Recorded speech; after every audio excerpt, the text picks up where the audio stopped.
الفاتحة.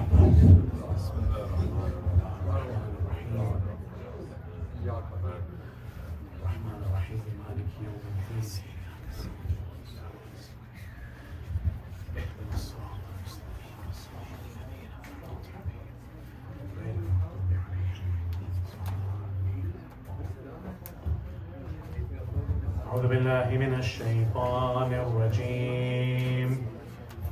بسم الله الرحمن الرحيم.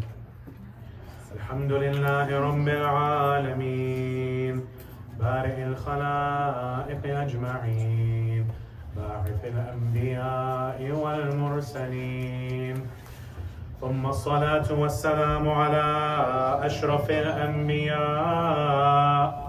وسيد المرسلين حبيب إله العالمين أبي القاسم محمد. اللهم صل على محمد وعلى آله الطيبين الطاهرين الذين أذهب الله عنهم الرجس وطهرهم تطهيرا. اللهم صل على محمد وآل محمد. اللعنة الدائمة على أعدائهم إلى قيامة يوم الدين.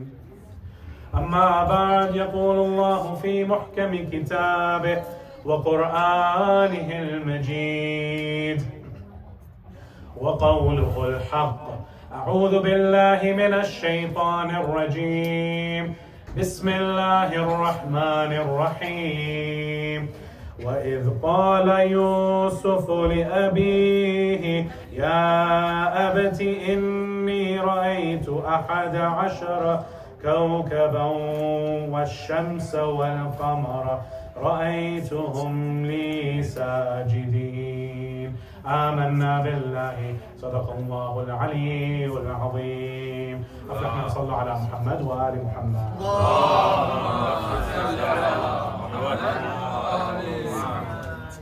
Respected brothers and sisters, mu'mineen, mu'minat, assalamu alaikum wa rahmatullahi wa barakatuh.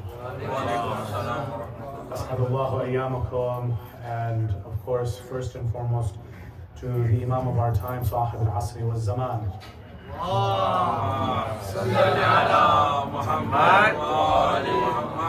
On this auspicious Eid of the Mawlid of our Master, Abul Fadl al-Abbas, salawatullah wa salamu alayhi. This occasion, this month of Shaban, and I'll be bringing in a couple of the things that I did not get to last night in honor of Imam al-Hussein alayhi salam, because who else is Abu al-Fadl al-Abbas except for the right arm, the extension of Imam al-Hussein alayhi salatu wasalam. Even when we go for ziyarah, there's often this tug in the heart that who should I go to first? Should I go to Abbas or should I go to Hussein? Imam Hussein alayhi salam, it's almost as if from the mouth of the poet, ala lisan al-hal, says, no, give the visit first to my brother Abbas because he gave everything to me and so Allah gave him everything. And it's as if Abbas is saying right back, I dare you, I challenge you to go to anyone and put anyone before Hussein. And there's this brotherly love that you can still feel. And everyone who you ask when they go to Karbala, they still feel that tragedy 1400 years later. Above all of the brave and legendary companions, Abu al-Fadl al-Abbas not only has his own grave, because we have someone in the shrine of Imam Hussein alayhi salam who has his own dhari', apart from Imam Hussein, Ali al-Akbar, and Ali al-Asghar. That of course is Habib ibn Mawahib, Sheikh al-Ansar. You have many ulama who are buried in Karbala. You have many anbiya who are rumored to be buried, Bayn al-Haramain. But that second golden dome, Allah subhanahu wa ta'ala wanted to give that khususiyat towards Abu al-Fadl al-Abbas so that the world would come to learn the status of this man, Abbas ibn Ali ibn Abi Talib, salawatullah wa salam.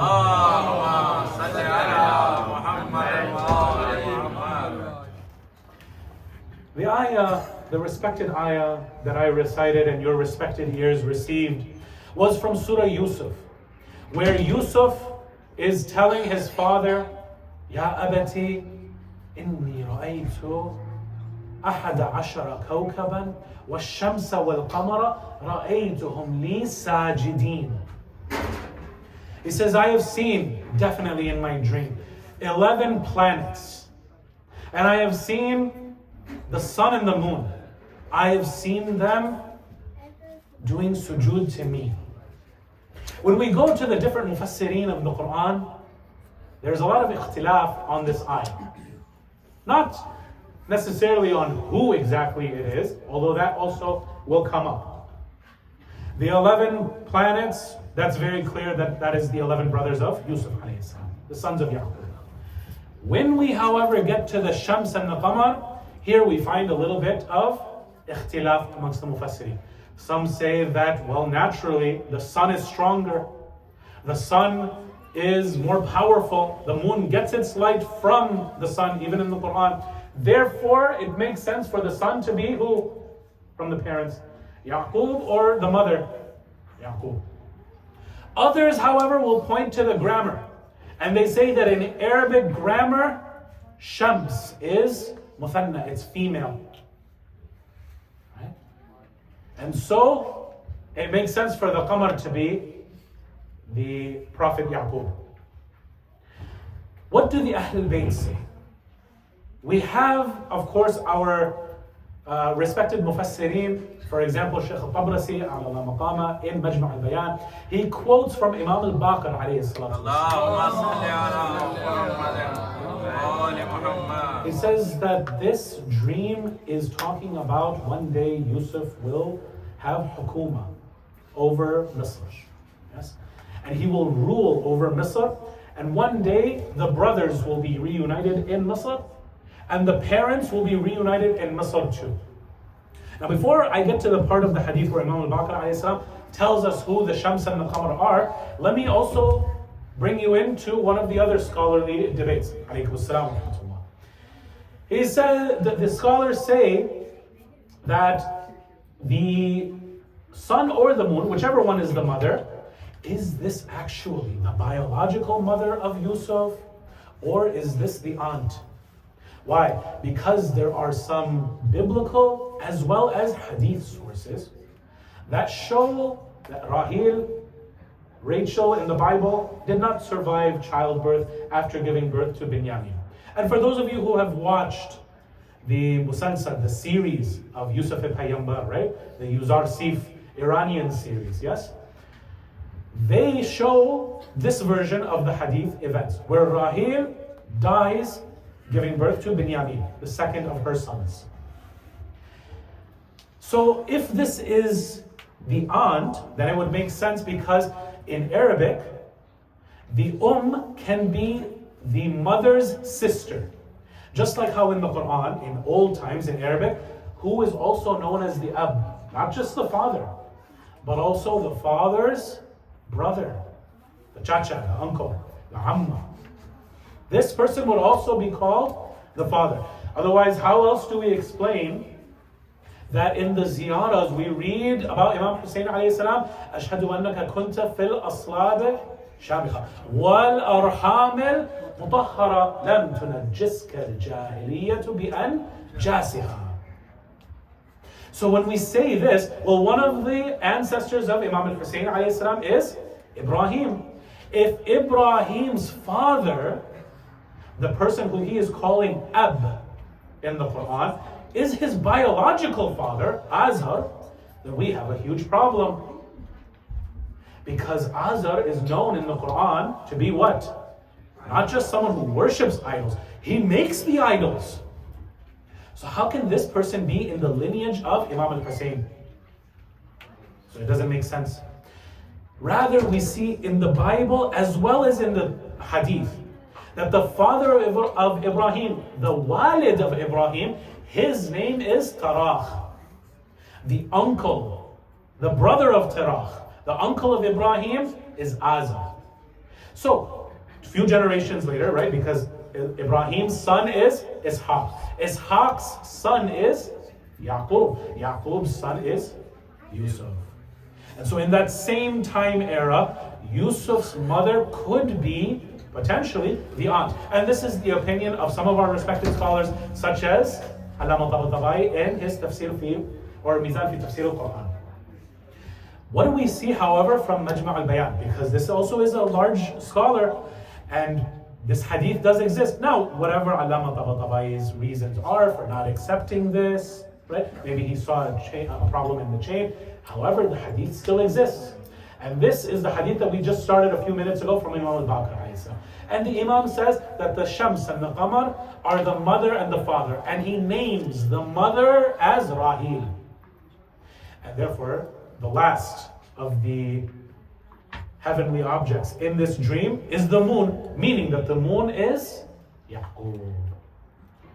And therefore, we see that just like how Bani Israel had their Qamar, don't think that Islam left us without a Qamar, because from the Hashemites, from Banu Hashim, we too have a Qamar. Tonight, inshallah, we will look at 3 usages of the word Qamar in the Quran. And we will see how Nabiullah Yaqub alayhi salatu wassalam, and upon all of our prophets and all of their successors, the best and the most purest of our salawat and salams, as well as on our Prophet and his family. Sallu ala Muhammad wa ali Muhammad. Allahumma salli ala Muhammad wa ali Muhammad. Tonight, inshallah, we will examine what exactly does this title, Qamar Bani Hashim, as well as Qamar of Bani Israel, what do these titles exactly entail? And we'll look at this in 3 stages. The first of the 3 stages is the ihtijaj, the argumentation form. The second is the loyalty and the istimrar usage. And the third is from the beauty aspect. And we'll start, inshallah, بعد الصلاة على محمد وآل محمد. اللهم صل على محمد وآل محمد. The first of these, and remember, you have to think about this in terms of Nabi Allah Yaqub. Feel free to use your movie knowledge from Yuzar Sif of how Yaqub was working hard in the ihtijaj form. But when we come to the ihtijaj, there are many miracles that we see from the prophets and the imams. What if I, however, told you that even the na'ib of the imam has produced miracles? From the representatives, the 4 representatives in Ghaybat al-Sughra of Sahib al-Zaman, we have 4 very famous scholars / non-scholars. Yes, we have Uthman bin Sa'id, Muhammad ibn Uthman, Hussein bin Rawh, and Ali ibn Muhammad. These 4 represented for about 68, 69 years the Imam of our time before Ghaybat al-Kubra started. When it was the time for the 3rd of these chosen representatives to come and represent the Imam, people needed proof. They wanted miracles. And so one woman came to Hussein bin Rawh and said, how am I supposed to know that you are the actual representative of the Imam? Says, okay, well, if the Imam was here, I would have asked him for a miracle so that I could have proof. Now, this is very important in our lives day to day. Today, you'll see many people on video, on camera, and their miracles are recorded. And when you even go in person, I mean, they have very convincing proofs. So, first and foremost, we want to say that don't just believe anybody who's doing miracles. Yes? These can be called khurafat. These are, these are fakes, right? But they might have something real that they are doing. Just because someone has something real, they might have found some way to tap into the ghayb. That doesn't mean that you automatically go and accept their qawl. Number 1, they have to have a pure message. Number 2, has someone from before prophesied their coming? For example, for our Nabi Muhammad sallallahu alayhi wa alihi wa sallam, each and every single one of the prophets told them that there's a prophet coming. all the way up until Isa ibn Maryam comes and says, Ismuhu Ahmad. His name is going to be Ahmad, and he will come. And I'm giving you the good news that he is coming. We see that the people who were in Medina were waiting for a prophet, particularly the Yahud. We ourselves are waiting for someone, the 12th Imam. If this person matches the signs, they are also on the same message as those previous messengers, prophets, imams, yes, then it's someone who we can start to take seriously. Otherwise, if it's someone who's just saying, follow me, forget about everyone else in the past, here, let me show you some miracles, that doesn't mean that I go and leave all of this heritage and I just follow whatever this person says. This person says, now start worshiping the devil. I'm going to start obeying him? Just because he showed me a miracle? No. And this is one of the major things, by the way, that we can use in our debates, friendly discussions with our Christian friends. Namely, if Jesus really did claim to be what? God. Then he chose the worst of all people to go and send him to, the Jews. The Jews, since the time of Ibrahim, through Yaqub, through Yusuf, through Musa, for all of the prophets afterwards, Daniel and Isaiah and all of these prophets, they have been taught and they have had hammered into their psyche one message. Right? And what is that? Shema Israelu Adonai Echad, Adonai Ilahu, Adonai Echad. Which is basically the same as Qul Huwa Allahu Ahad. Which is, hear O Israel, the Lord our God, the Lord is one. For thousands of years they have been told, Tawheed, Tawheed, Tawheed. Even Isa ibn Maryam, you go and look at what he has said in the Bible, what he himself has said, it's very hard to understand from his sayings that he's trying to say he's God. Yes, the authors of the Gospels, yes, the Synoptic Gospels or John, all of them tried to make Jesus look like he's God.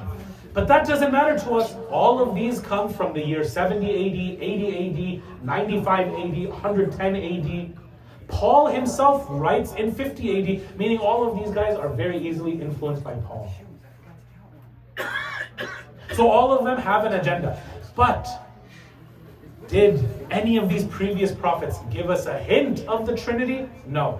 Isa himself is on the same message and the same line of all of those prophets before.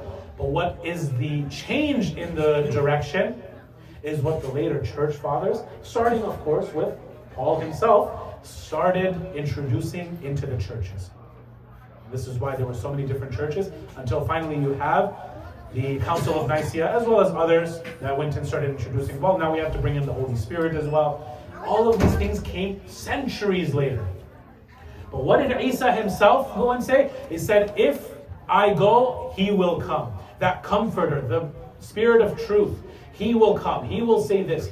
All of these masculine pronouns up until we come to 570 AD. You have the Mawlid of Sayyidul Kawnayn, Mawla al-Muwahhideen, Muhammad ibn Abdullah sallallahu alaihi wasallam. So, we come to the ihtijaj, that the moon has been used as a proof. If someone comes with proofs, with miracles, yes, we don't accept just anyone. But now, if they do have a true message, we should go and see what they're going to say. Hussein bin Rauf, what is his proof? And here's the point that we want to make. People who have miracles, they'll show you the same miracles every time. Oh, watch me turn, for example, water into wine. Who could do that except for, let's say, for example, Jesus? A true messenger, a true imam, a true representative of the imam, they will ask you, what do you want me to show you? And I'll show you that. This woman comes to Hussein bin Rauf and she says, I have lost something in the river. The backstory of this is that she used to have, Fayruz, yes? Fayruz is that turquoise stone. She had Fayruz earrings.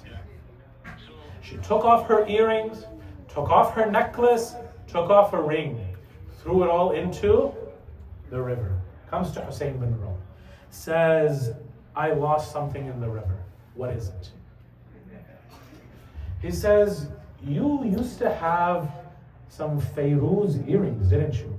And they used to be like this. They used to, for example, let's say, they used to dangle. They weren't just those studs, they used to also come down a little bit. Or, for example, your necklace. It had these diamonds in it, and it had this many number of diamonds, this many number of rubies, and it was this long. It used to hang a little bit down from your chest. It wasn't completely like a choker. And your ring, it was this size, it was this color, it was this stone on it. Is that what it was like? She says, yes. He goes and takes out from his bag all three of the things. He says, here you go. She says, now I am completely convinced that you are the representative of the Qa'id of Al-Muhammad.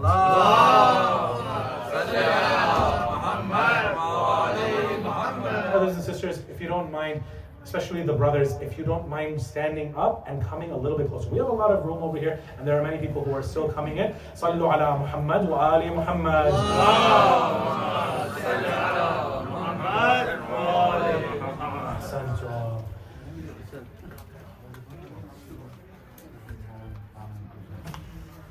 Let's have another loud salawat.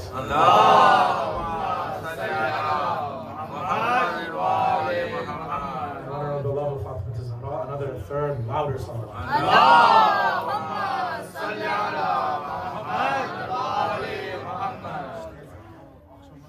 So do you understand? It's the sign of a true prophet, a true messenger, to ask, what do you want so that I can convince you? They don't come pre-prepared, I'll go and do some magic tricks and then, inshallah, you'll believe me. What do you want so that you will be convinced? And I'll do that.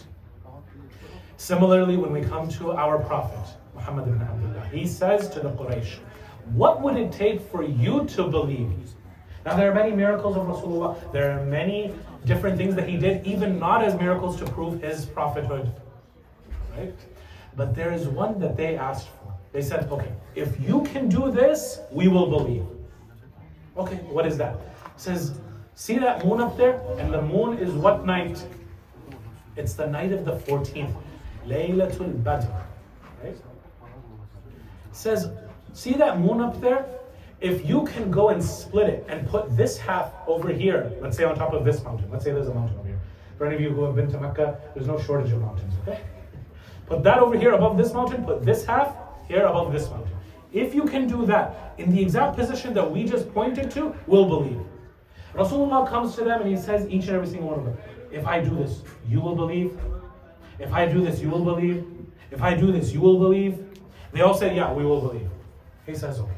He goes and prays 2 rak'ah. And he goes with his fingers and he splits the moon, puts each half where exactly they said that they wanted him to put it. And that, I don't know, brothers and sisters, deserves the loudest of your salawats.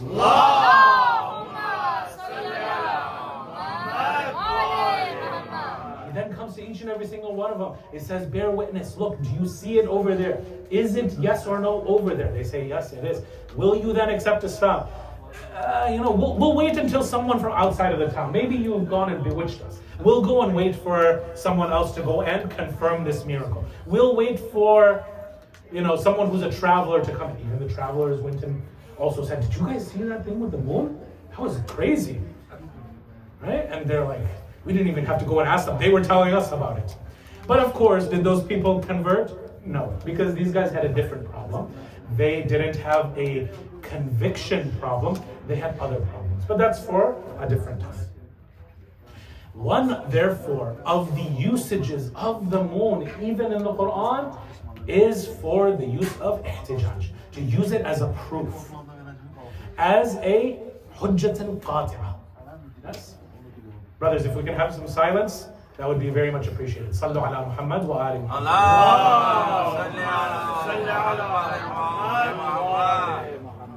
So that's the first. What did we say the second level of our discussion would be? The second one would be, even if the kids, hopefully, who were paying attention, what was the second of the stages? He said that it was istimrar, of being someone who is consistent.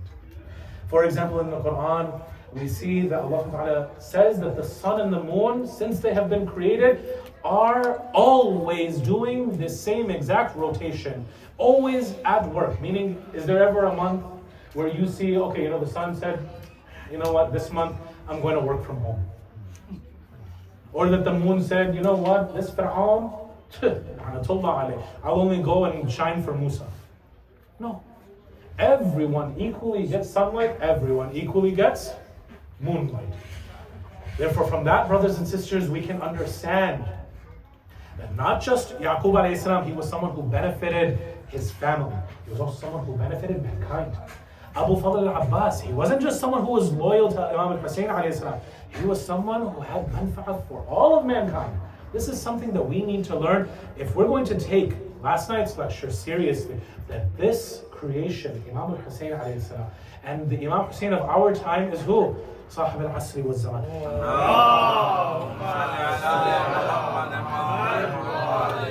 And these people were once upon a time Noor, then they need people like us who are the Abbas of their time. They can't have people who are weak. They can't have people who are wishy-washy, who are not fully convinced. And the first way that we can start to show that is by imitating these role models for us. People might say, oh, well, who can go and be like Ali? Who can be like Muhammad ibn Abdullah? Salawatullah wa salamu alayhi. Who can be like Imam al-Hussein? Who can be like Fatima al-Zahra? Yes, but you can be like them, and you can be like the people who try to be their khuddam. Like, for example, the other person who shares this night with Abu Fadl al-Abbas, and that is Mawlatina al-Baneen, Abu al-Hawa'ij. This woman, I tell you, how many problems she has solved. How many problems she went through to get to Bab al-Hawa'ij status. These people, they were a source of khair for everyone. They were helpful to everyone. And same with Yaqub alayhi salam. You look at the sun and the moon, try to derive some lessons from them, because all of these lessons, this is how Imam alayhi salam and al-Baneen taught their kids, like Abbas and his 4 brothers, or the 3 brothers, to be raised from childhood. That just like how Imam al-Hussein alayhi salam is your son, reflect his goodness to everyone. Don't be stingy. Yes? Be helpful to everyone. Unfortunately, we see, and this is probably hardest when it comes to our families. What is this? The problem is that it's easy to be thankful to Allah. It's easy to be thankful, as we were thankful yesterday to Imam al-Hussein. Yes? For those of you who were here, we were thankful to Imam al-Hussein alayhi salam because his shafa'ah, his wasila helped Nabi Nuh alayhi salam to move the ship towards salvation. We are very thankful when it comes to al-Baneen, when they go and, for example, help us in our hawa'ij. But when it comes to a family member, who maybe there is a misunderstanding, and maybe in our negligence, in our busy schedule, we didn't reach out, or they didn't reach out, and now the relations are slowly starting to drift away. And no one wants to be that first person who comes and reaches out. Or no one wants to be that person who actually thanks their father, or their mother, or their brother, because there's too much bad blood. Now, this is not the sunnah of Abu Fadl al-Abbas. Abu Fadl, whoever it is, and we know this hadith as well, right? Man lam yashkur al-makhluq, lam yashkur al-khaliq. Whoever is not thankful to the creation will not be thankful to the creator.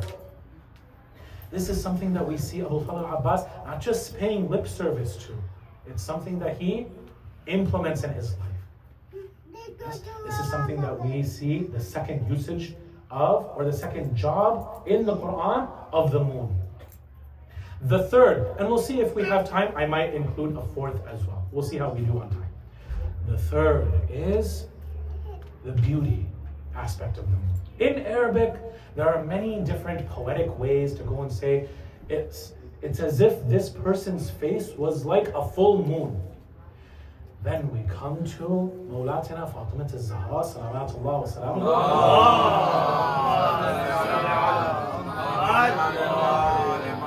And you guys all know it, help me recite it. An Fatima al-Zahra alayha salam, قالت دخل أبي رسول الله صلى الله عليه وسلم في بعض الأيام فقالت Assalamu alayki, ya Fatima. I don't hear anyone saying this. You guys don't know Hadith al-Kisa? Come on, recite with me. فقال فقالت وعليك السلام يا أبتا. He says, يا فاطمة ائتيني بالكساء اليماني فغطيني به. فأتيته بالكساء اليماني فغطيته به.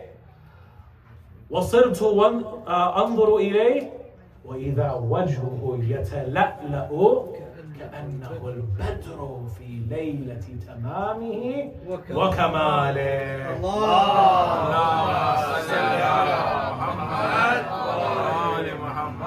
That I went and put this kisa, the Yemeni cloak, on my father, and when I wrapped him up, and all that was left of him was his face, it's as if his face was, again, exactly like what I said, the Laylatul Badr. This isn't just the Badr war. This is what they would call the night of the 14th.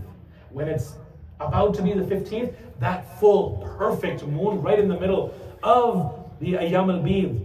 When it's at its most perfect, in the middle, that this is as if it's the Badr. As if it's the moon. Why is it called that? Because at the beginning of the month and at the end of the month, the moon is very skinny. And if you're in the middle of all of the darkness and this is all the light you have, it's not that much to help guide you. But when you have a full moon and it illuminates everything around you, then around all of the darkness goes away. We see from Sheikh Mazandarani in his book, why exactly is Abu Fadl Abbas given this laqab? Of all of his laqabs, Qamar Bani Hashim. I see that I'm starting to lose a little bit of attention and there's a little bit of chatter. Sallu ala Muhammad wa ali Muhammad.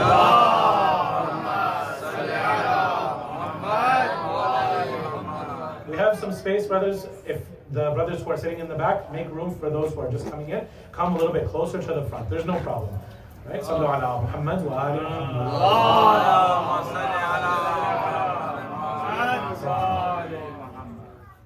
So, we went through the stage of the moon being used for ihtijaj. We went through the stage for the moon being something that is constant, that is loyal, something that you can depend upon.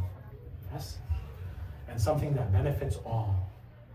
Now we are coming to that beauty aspect. And we saw that Fatima Al-Zahra also used this exact verbiage for her father, Rasulullah. And from this, we see this usage of the moon. That when the moon in its fullness comes, darkness goes away. Sheikh al-Mazandarani also comes and says that when Abu Fadl Abbas on a dark night, and here is one of the places where I'll bring something that I had to leave out because of time yesterday. Imam al-Hussein alayhi salam, as well, on a dark night, his forehead as well as his neck, yes, used to be so white, so shining, that people used to be able to see Imam al-Hussein alayhi salam amongst everybody else because of how Nurani his jabeen and his neck were.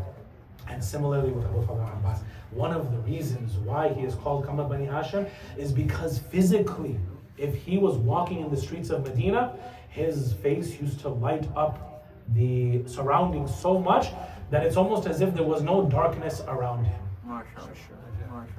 Then we come to another one of our scholars, one of the marhum mujtahids of the previous centuries.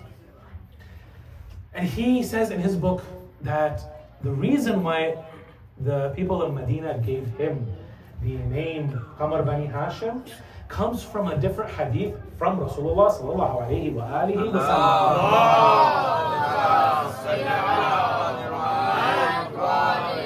In this hadith, Rasulullah says that if you are ever lost, follow the Shams. If you do not have the Shams, follow the Qamar. If you do not have the Qamar, follow the star Zuhra.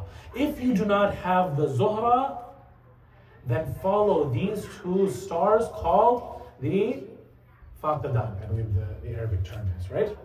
That's what they call these two twin star systems. So this person who's listening to the hadith, he goes and asks Rasulullah, well, what are these? And for each and every single one of these, I want a loud salawat, and each salawat, inshallah, I'll ask for the the next one to be even louder. So let's begin. Rasulullah says, Ana Shams, I am the Shams.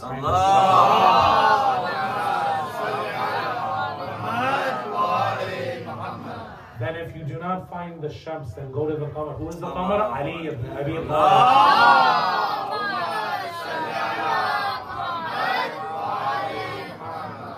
Not find the moon in your presence, then go to Fatima, who is the star Zuhra.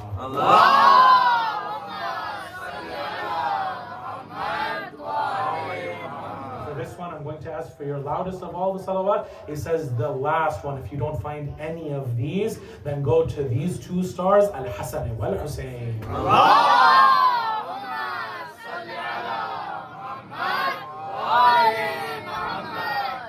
So these 5 are given munasabah towards celestial beings.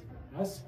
The reason why I started off, brothers and sisters, with that ayah of Surah Yusuf is because there is another mawqi that we are reminded of, and that is the dream of the other person who shares this night, al-Bani. She says that I saw in a dream that there was a moon descending from the sky, coming into my lap. And it was in the house of Ali. And she wakes up and she asks Imam Ali alayhi salam, she had just married him. She says, what is this? She said, so Imam Ali alayhi salam says, this is a sign that there will be a very important, very holy personality. He will be known by Qamar Bani Hashim.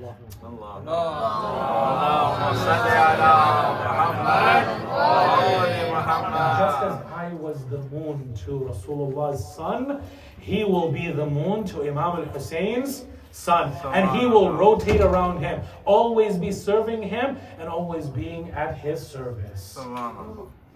Yes. This is what Abu Fadl Abbas from childhood was his mission. This is what his mother fed to him in his early stages. This is what his mother and father trained him all the way up until his father dies on his deathbed and he reminds him again. Yes? We've heard, and this is not the time to be reciting this, but when he is born, we usually recite these lines in the maqtal of Abu Fadl Abbas. That when Imam is given the newborn swaddled baby, he opens up the cloth and he takes out the right arm and the left arm of Abu Fadl Abbas. And he comes and he kisses each one of the arms.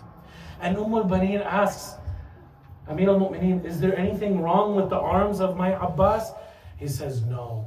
Rather, they will become strong pillars that will defend his imams. I'm kissing them of what one day will happen to these arms. The final thing that I want to narrate to you of this stage, and it seems that we have a little bit more time, brothers and sisters, so I will go to the 4th. The 3rd is this beauty aspect. It's said that when the people of Medina used to see these 2 figures walking in the streets of Medina, all of them would open up their windows just so that they could see this sight of these 2 personalities walking. One of them, you know, is Abu Fadl Abbas, Sahib Hadhi Layla. The other one, we will not have time to go and be here for his birth, but his birth is also in Shaban. And that is Ali al-Akbar, the oldest son of Imam al-Hussein. Shaban, by the way, brothers and sisters, has a khususiyat. When you go home tonight, don't pull out your phones with the calendars right now, okay? When you go home. Or if you're watching this lecture, let the lecture finish, then go check. Shaban is special amongst the months of all of the 12 months. How? In honor of Imam al-Hussein, some of the khutaba and some of the scholars say, in honor of Imam al-Hussein, there is not a single death in Ahlul Bayt in the month of Shaban. It's just a month of Eid and celebrations. Think about it. You have the 3 a'yad that we're celebrating right now. Imam al-Hussein. Tonight is Abu Fadl Abbas. Tomorrow night is Imam al-Sajjad alayhi salam. In a few nights on the 11th is going to be Ali al-Akbar. On the 15th of Shaban is going to be Sahib al-Asri wal-Zaman.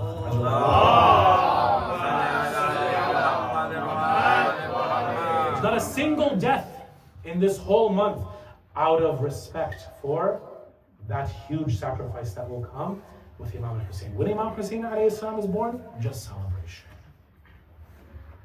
This is one of the khususiyats that you can go and check for yourself in the month of Shaban, that there are no deaths, there is no sad occasion in Shaban. When Ali al-Akbar walks in the street with Abu al-Fadl al-Abbas, who does Abu al-Fadl al-Abbas represent? Even at Karbala. Some of you, when you go to Karbala, maybe some of the guys, the Mawlanas, they explain to you, some of them, they do not. Whether this is true or not, I found it very poetic and I would like to share it with you. Even if it's just ala lisan al-hal, don't take this as an academic thing. But all of us, Ashab al-Kisa, were represented that day, on the day of Ashura. How? Don't we find the Shabih of Fatima al-Zahra? Who comes and gives that final kiss on the neck and on the chest of Imam Hussein, giving the final amana of Fatima al-Zahra? Zainab alayhi salam. She is there to go and represent her mother. Who is there to represent Ali ibn Abi Talib, salawatullah wa salamu alayhi?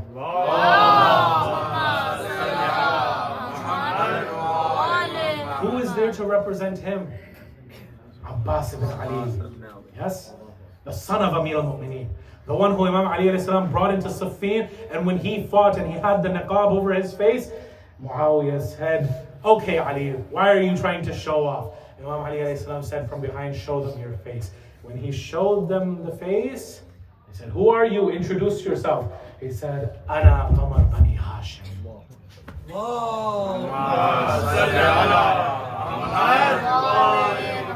So Abbas alayhi salam is there to represent who? Imam Ali alayhi salam on the day of Ashura.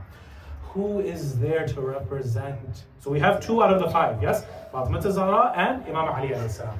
Who is there to represent Imam Hussein alayhi salam? Imam Hussein himself? Yes? Who is there to represent Imam al-Hassan alayhi salam?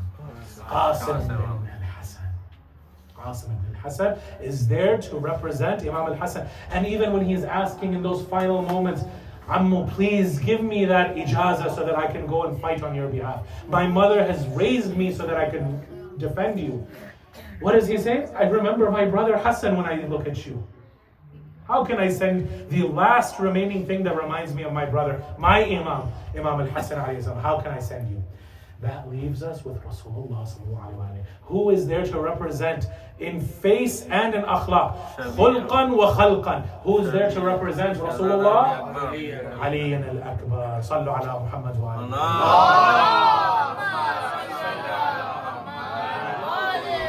So they say that when Medina used to see these two walking together, one is representing, let's go back to that hadith. Rasulullah says, who is the Shams?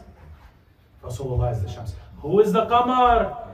Amir al-Mu'mineen. Then who better to represent the Qamar, that is Imam Ali alayhi salam, than Qamar Bani Hashim? And who better to represent the Shams, that is Rasulullah, Muhammad ibn Abdullah, than Ali al-Akbar?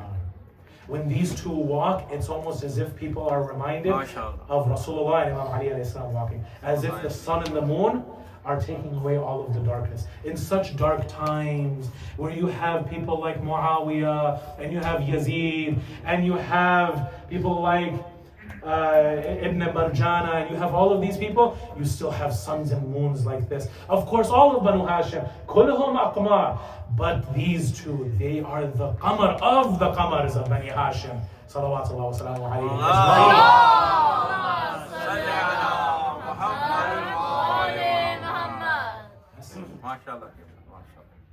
Is everyone understanding how exactly significant this title of Qamar Bani Hashim is?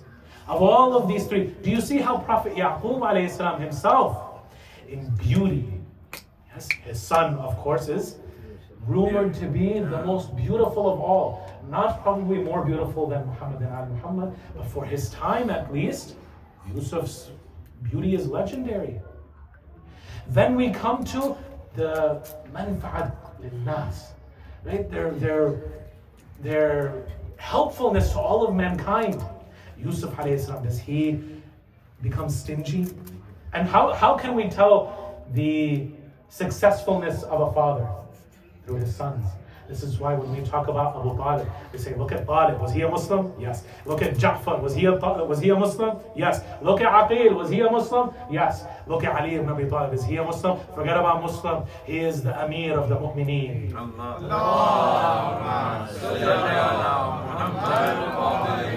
This is just one of the proofs that we can use for Abu Talib.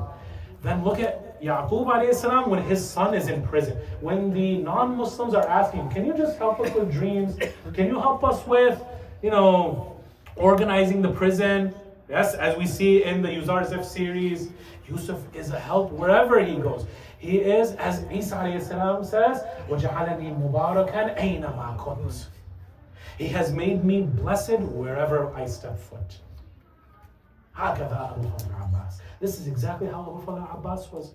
And anywhere he goes, people find help being given to them. Now ask yourselves, brothers and sisters. Let's forget about the mosque. Let's forget about our greater Shia diaspora, the Western Shia community. Yes? Forget about the worldwide Shia community. Can a non-Muslim come and distinguish you and say that this person is trying their best to imitate Abu Fadl Abbas, that they're trying to be a Husseini? Honestly ask yourself what you could be doing better. I can't come and give advice to each and every single one of you, but the love of Abbas alayhi salam will guide you. That light in all of this darkness will show you what you can do better just to be a more helpful human being. Yes? But then we see the final of the usages of the Quran for Qamar. And this is in Surah Yasin. That it is not for the sun to outstrip the moon.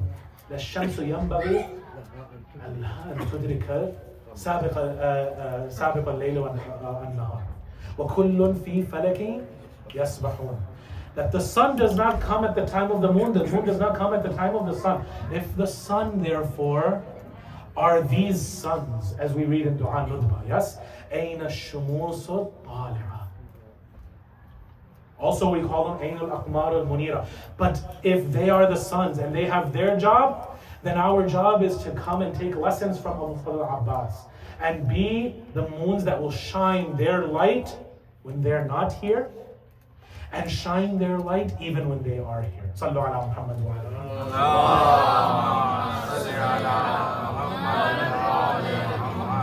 Yes, we read those hadith all the time, right? That Imam al-Zaman says, my mithal is like a sun that is behind the clouds. Does that cloud affect the moon? Sure, if there's clouds in front of the moon, yeah. I think that there may be a few clouds in front of our moons. Yes, with a little bit of practice, with a little bit more study into the lives of these shumus al-tali'ah, of these bright sons of Ahlul Bayt, all of us will become bright, shining moons. Yes, and that is what Surah Yasin is trying to teach us.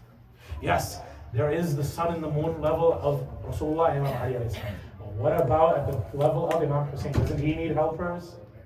Doesn't he need a backbone? Such that when Abbas alayhi salam is killed, he says what? Al-an inkasara dhahri. Now my back has been broken, now that I've lost this Abbas. Abbas, yes, he is ma'soom, not at the level of Ahlul Bayt. You and I need to be those backbones for Sahib al-Zaman, because Sahib al-Zaman, unfortunately, ghareeb. Imam Hussein, you think that he is ghareeb? Look at Imam Sahib al-Asri wal-Zaman and who he needs. Who do you think he has? On a night like this when he wants to celebrate, who does he have? He has, inshallah, all of us. But to go and say that if you come back this year, if in Shahr Ramadan, the sky comes with the call of Jibreel, that the son of Zahra is about to come on this Ashura, are we ready for him? Maybe, maybe not. Next year, if it happens, are we ready?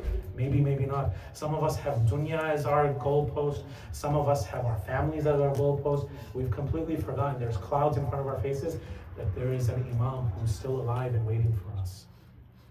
We ask Allah subhanahu wa ta'ala on these nights, not only to go and make us as a help for our Imams, but because of the sake of both of these Bab al-Hawaj, al-Baneen, as well as Qamar Bani Hashim Abu Fadl al-Abbas. That, Ya Allah, many of us came out of love for Abu Fadl al-Abbas with hajat in our hearts. اقضي حوائجنا شافي مرضانا. And bring back the Imam of our time, Ajjallahu Ta'ala Farajuh al-Sharif. And inshallah, may Allah bless you and make this an Eid tomorrow for you as you celebrate the life and legacy of Abu Fadl al-Abbas. Wassalamu alaikum jami'an wa rahmatullahi wa barakatuh.